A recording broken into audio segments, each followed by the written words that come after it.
Hello, this is Dr. Cynthia First from the University of Utah. Today we're going to talk about Kirchhoff's laws. Kirchhoff's current law says that the sum of the currents entering a node is equal to 0, or, equivalently, that the sum of currents leaving a node is 0, or the sum of currents leaving is equal to the sum of currents entering a node. So we can write the equation four different ways. When we're talking about a node, we're talking about something like this right here that's in the center of all four of the wires. Now when we say the sum of the currents entering the node, we can see that I1 and I4 are entering the node, while I2 and I3 are leaving. So we're going to say I1 plus I4, those are the currents entering, and I2, which is leaving, we're going to put there with a minus sign, and I3 we're going to put with a minus sign. When we write the equation where we have the sum of the currents leaving the node is equal to 0, what we're doing is just switching the minus signs, minus and plus signs here, as you can see. When we talk about the sum of the currents leaving is equal to the sum of the currents entering, then you can see here's the sum of the currents entering, here's the sum of the currents leaving, and they are equal. These four different ways of writing the node equation are all equivalent. This is Kirchhoff's current law, or KCL.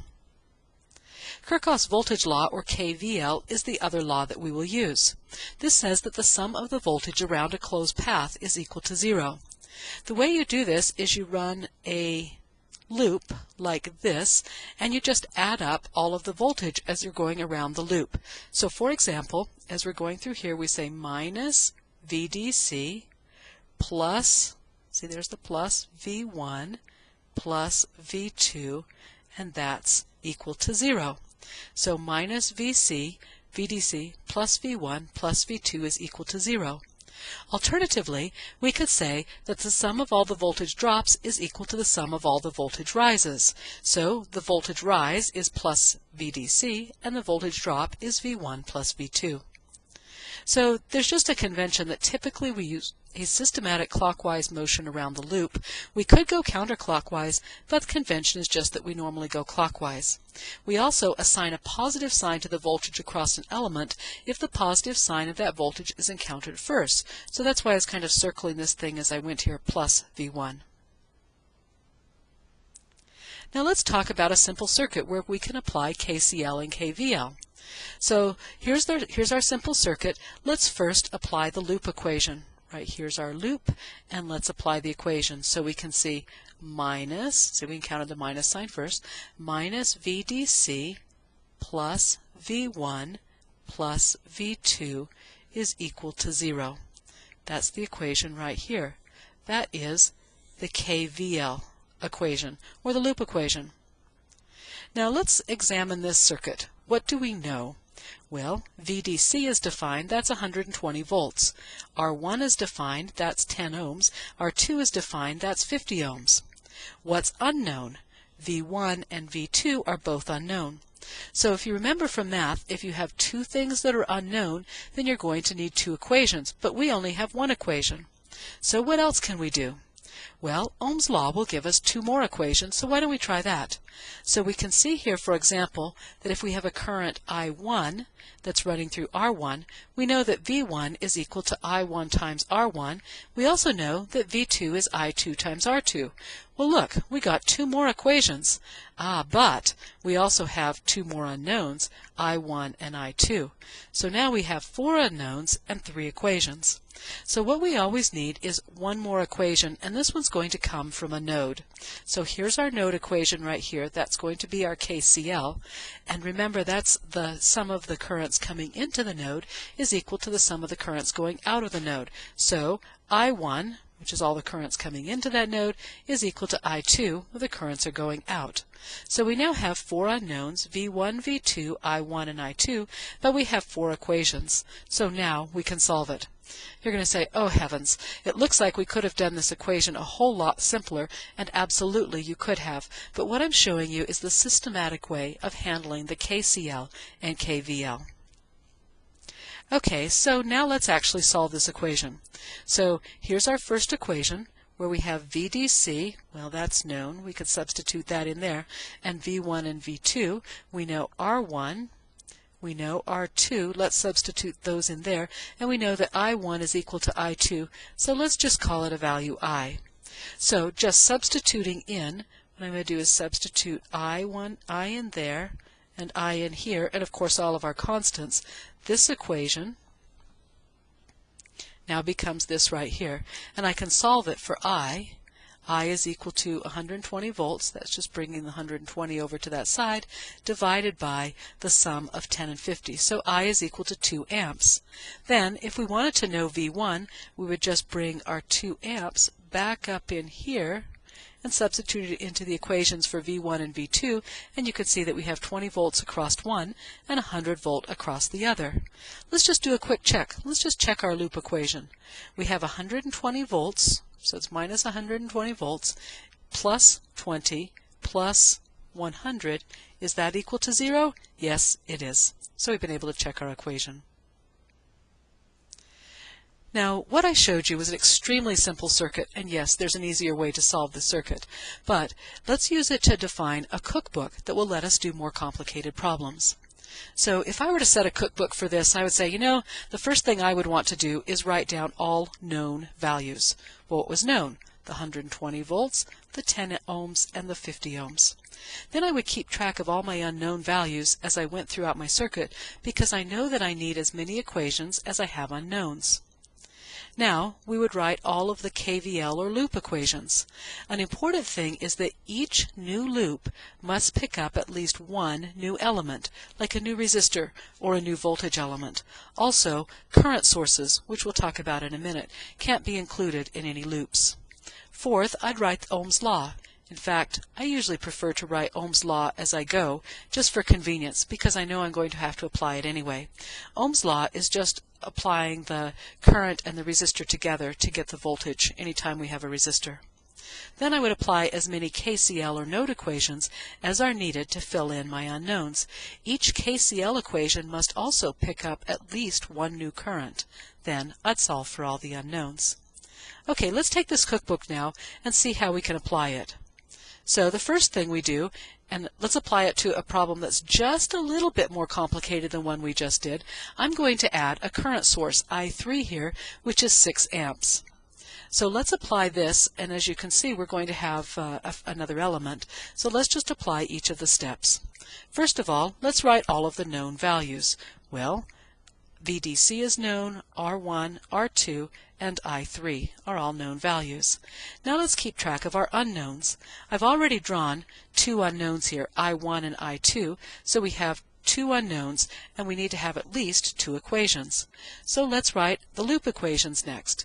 Well, this same loop equation is the one that we just wrote, and it hasn't changed at all, even though we've added another element over here on the right. And so for the loop equation, it's minus VDC plus I1R1, see here's minus VDC, plus I1R1 plus I2R2 is equal to 0. This is what I mean by applying Ohm's law as I go. I'm just doing plus I1R1 instead of saying plus V1 and later having to go back in and substitute. Well, we can say each loop needed to pick up at least one new element.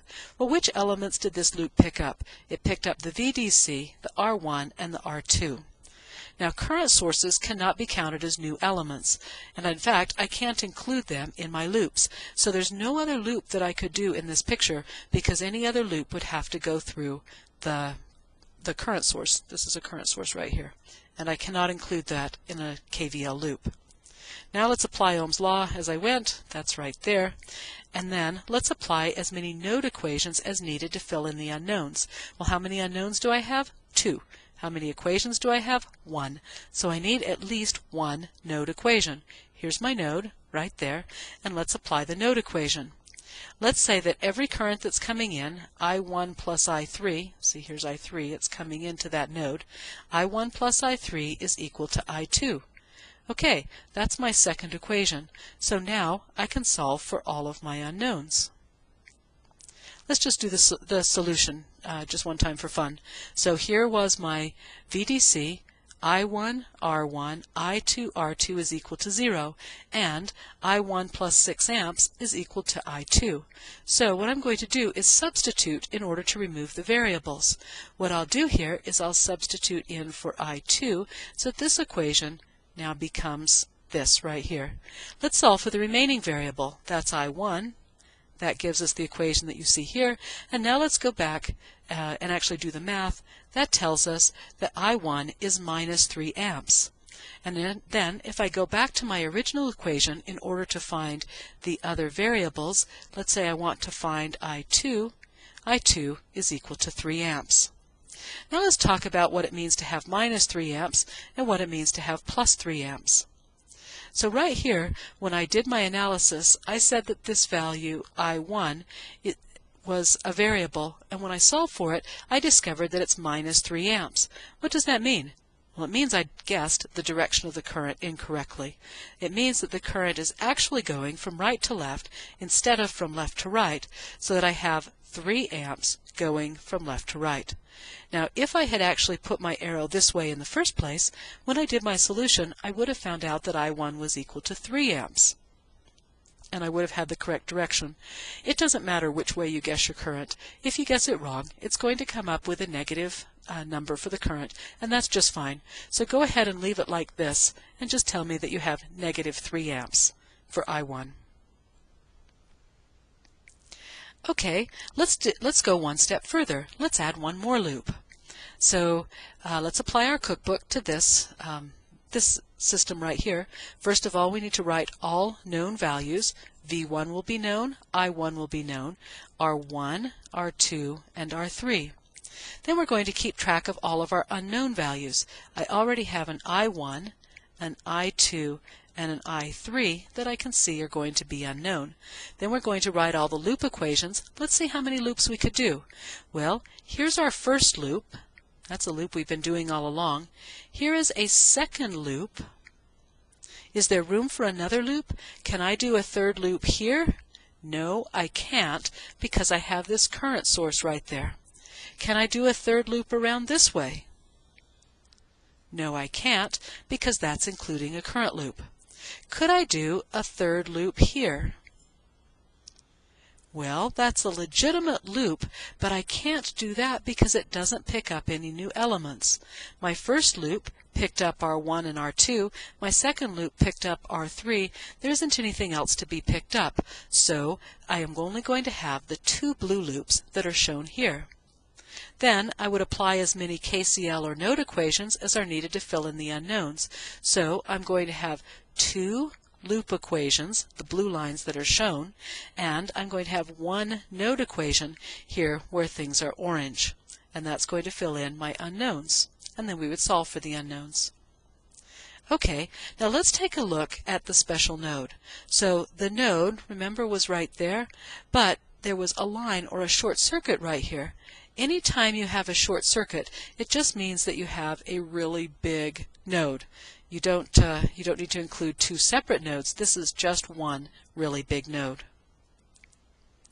Okay, now let's imagine even adding another loop. So let's talk about how we might do this problem. Okay, so write down all the known values, V1, R1, R2, R3, R4, and I1. Those are all known. Keep track of the unknowns. They would be I1, I2, and I3. Let's call this IDC. I know it says I1. Let's call it IDC. All right, so those are the unknowns. So we know that we're going to need, and then there's also going to be an I4. So we're going to have 4 equations and 4 unknowns. Okay. Now let's see how many loops we can do. First of all, we've got our first loop right here. That picked up V1, R1, and R2. That's one loop equation. Here's a second loop equation, picking up R1 and R3. There's at least one new element, the R3. Can we do a loop here for I4? No, we can't, because that's going to include the current source. So we cannot do that as a loop. All right, so we have 2 loops, 2 loop equations. Here's one node equation, and in fact, this node is actually going to encompass all of this area where you can see it short-circuited together. I need at least one more equation, and somehow I have to pick up R4 in that equation. So let's see what we would do. Okay, here is a very good choice for handling that. We would do a loop all the way around the outside like this, picking up R4. So that would give me 3 loop equations and 1 node equation for the 4 unknowns. So my problem would end up looking like this. 3 loops, 1 node would give me 4 unknowns, 3 loop equations, 1 node equation would be 4 unknowns and 4 equations. Okay, now let's take a look and just kind of expand our understanding of the nodes. Could I have used this as a node equation instead? Well, the answer is no, I can't, because I don't know how much current is going to be coming out of this voltage source. So just like the fact that I cannot include loops when I have a current source, I cannot include nodes that are touching voltage sources. So I'm going to add that information to my cookbook as well. Okay, so let's do this problem. Maybe it looks a little complicated, but it really isn't. So let's do each of our loops. My first loop is the VDC loop right here, which is going to say minus, this is the minus, this is the plus, minus VDC plus I1 R1 plus I2 R2 is equal to 0. This is my loop 1. Now let's do loop 2. And remember, I've got the plus minus going from my current like this. So plus I3 R3, this is I3, plus I3 R3, over here that's all short-circuited, minus I1 R1 is equal to 0. Again, let's call this IDC. Okay, and then let's do this outside loop right there. So I'm going to say minus VDC plus I3 R3 plus I4 R4 is equal to 0. Now let's do the node. So right here is the big node that I'm going to be interested in. So the node equation is going to say all of the currents that come in has to equal all of the currents that go out, or all the currents coming in are positive, all the currents going out are negative, and that's equal to 0. So I3 is coming in, that's positive. I4 is going out, that's negative. I1 is coming in, that's positive. I2 is going out, that's negative. I also have to include plus IDC, and that whole thing is equal to 0. Okay, now let's keep track of how many unknowns I have. What are my unknowns? My unknowns are I1, I2, I3, and I4. How many equations do I have? I have 3 loop equations and 1 node equation. So I have 4 equations and 4 unknowns. Okay, let's talk about the math for this for just a minute. We can solve this using algebra, and I know that you've had some practice doing that, but I want to show you one specific method of being able to solve the KCL and KVL math that's going to be very handy when we apply it in MATLAB. Anytime we have 4 equations like this and 4 unknowns, we can write them as a matrix, as I'm going to do right here. So let's take our first equation. Here's our first equation right there. Now what I do is anything that does not have so the unknowns are going to be I1, I2, I3, and I4. Anything that does not have an unknown moves over to the right-hand side. So we have plus VDC on the right-hand side. Anything that does have an unknown, I put the multiplier, like R1 times I1. See, here's R1 times I1, and R2 times I2. That's right here, R2 times I2. Okay, and then there are no I3s and there are no I4s in that equation, so they are 0 and 0. Let's go to our next equation. Our next equation right here says there is nothing that doesn't have an unknown, so I have 0 over here on the right-hand side. Then I have minus R1 times I1. I have nothing times R2, and I have R3 times I3 and nothing times R4. Okay, let's go down to the third equation. The third equation has VDC, which has no unknowns. Let's bring it over there. There's plus VDC. Do I have anything times I1? No. I2? No. I3, yes, R3. I4, yes, R4. So there's the matrix. And then this very last one, what is over here that doesn't have an unknown in front of it? Take that over. That's going to become minus IDC. What do we have times I1? A plus 1. I2, minus 1. I3, plus 1. I4, minus 1. So here's my matrix. Here's my vector of unknowns. Here's my vector of constants. Then, so this is writing the matrix equation for this particular circuit element. Next, you can use Gaussian elimination or MATLAB matrix solution. So I'm going to leave this here. We're not actually going to do the algebra to finish it, because in general, I'm going to assume you'd use MATLAB to solve this problem. So in short, we've talked about two important laws. One is Kirchhoff's current law that says the sum of all the currents entering the node is equal to 0. The second law is the Kirchhoff's voltage law, or KVL. It says the sum of the voltages around a closed path, or loop, is equal to 0. Finally, we wrote down a cookbook for the KCL and KVL. The cookbook is this. First, write down all the known values. Keep track of how many unknown values you have. Write all the loop equations that you can write. Remember that each loop needs to pick up at least one new element, and that current sources can't be in loops. Then apply Ohm's law, which I usually choose to do as I go for convenience, and that is equal to the voltage is equal to the current times the resistance, and then apply as many nodes as you need in order to fill in the unknowns. Each KCL equation must pick up at least one new current. Shorts, as they are here, can be used to combine nodes into a single node, and nodes can't touch voltage sources. Then you solve for the unknowns using matrix math. So the picture that's on the front, that's in Red Canyon. That's near the bottom of Thunder Mountain, near Bryce Canyon, Utah.